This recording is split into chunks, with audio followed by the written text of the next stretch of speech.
Miarahaba tompoko. Androantsika dia resaka manokana momba ny RCR na ny rassemblement des citoyens responsables nadika tamin'ny teny malalaka amin'ny teny gasy hoe tambaben'olom-pirenena nampiraisiny andraikitra na tolona. Antoko politika izy io ny olona tamin'ny taona 2024 zany hoe vao 10 taona ato zany ny sino antoko. Mahazatra ny olona hatramin'izay raha miditra antoko politika dia mila fiche d'adhésion sy ny rehetrarehetra, mila papier administratif, mila copie, mila sary tapaka sy ny rehetra. Natokan'ilay teny hoe rassemblement des citoyens responsables dia tsy voatery ho antoko politika akory ny olona anankiray raha mba te hanohana ny hetsika amin'ny citoyen na olom-pirenena tsotra azy. Noho izany tsy nasarodina ny fomba fiarahana miasa fa any amin'ny farany izay vao misy ny atao hoe rassemblement na ny fampifondronana ny olona rehetra. Azo atao anatin'izany koa ny mampifondrona an'ireo antoko politika rehetra resy lahatra amin'ilay fanovana rafitra izay vo izy ny RCR.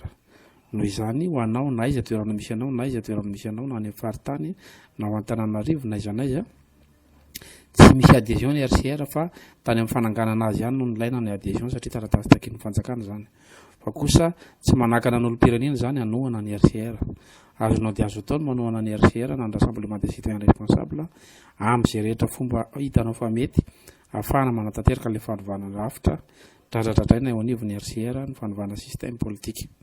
Amin'ny matoko politika azy dia mikendry ny azahoana fahefana ahafahana manatanteraka amin'ny programma ny RCR. Koa raha tianao ianao misy page anankiroa ao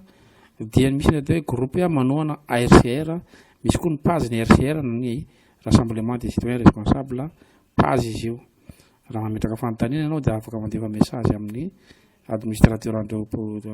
page ireo fa koa afaka manohana ianao misy groupe manohana RCR, afaka mangataka ianao dia miditra ao anatin'izany groupe zany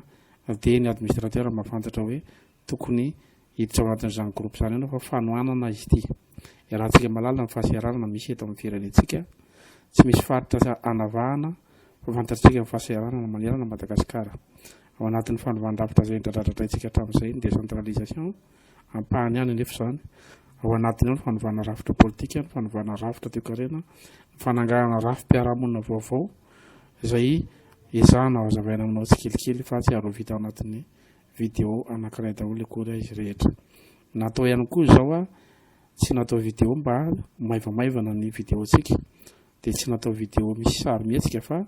ny feo no nalaina dia nasiana sary anankiray miaraka aminy efa fantatra ny be sy ny maro ihany Lazare Zaverson no miteny flot national ny antoko RCR. Noho izany aza miandry ny profit be ianao raha te handray andraikitra, mandraisa andraikitra ny toerana misy anao any, atao izay hitanao fa mety iarovana ny marina, iarovana ny rariny ary toerony ny tsy rariny eo anivon'ny fiarahamonina. Mijoro isika efa maty ny firenentsika raha mbola mba misy olona andraikitra ihany citoyen responsable dia mitsangana ianareo dia mitambara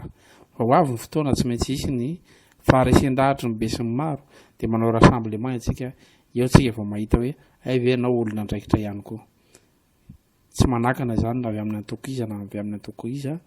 na avy amin'ny antoko inona na iza mitsofoka ao anatin'ny RCR fa rehefa mahatsiaro tompona andraikitra ianao olona andraikitra ianao sa mandray andraikitra ianao dia mila mandray andraikitra isika manoloana n'izao tsy fianjariana eto amin'ny firenena izao fa tsy zavatra mihodina intsony eto amin'ny firenena, na amin'ny fitantanan-drazam-panjakana zany, na amin'ny fandriam-pahalemana zany, na amin'ny rafim-piarahamonina zany, na any amin'ny fanabeazana zany, na any amin'ny fahasalamana zany dia potika daholo ny fandaminana rehetra nisy teto nandritra ny 90 taona, rava ny fiarahamonina malagasy, rava ny rafim-pitantarana ny fanjakana, rava avokoa ny kolontsaina ray manontolo ary tsy mandeha amin'izay tokony ho izy ny asan'ny tompona andraikitra rehetrarehetra fa mivaralila daholo ny fiarahamonina sy ny mpitondra. Koa alao ery ary samy mandray andraikitra aza mieritreritra hoe tsy maintsy hiditra RCR ve, afaka manohana anao na tsy RCR aza ary tsy misy adhésion io fa rehefa olona mahatsiaro tena fa olona andraikitra ianao, être responsable ianao dia atao izay fantatra fa mety contacte eo ny birao dia mifamondrona itsika rehefa tonga amin'ny fotoana hoe ndao tsika hivondrona ary rassemblement des citoyens responsables amin'izay fotoana izay tsika fa tsy maintsy hifankalala hoe ve ianao koa mba isan'ny olona andraikitra mieritreritra no avy ny taranaka sy no avy nyity firenena ity fa tsy mitaza-potsiny manoloana ny tsy rariny sy ny tsindry azo lena maro eto amin'ny firenena. Mankasitraka tompoko amin'ny manaraka indray.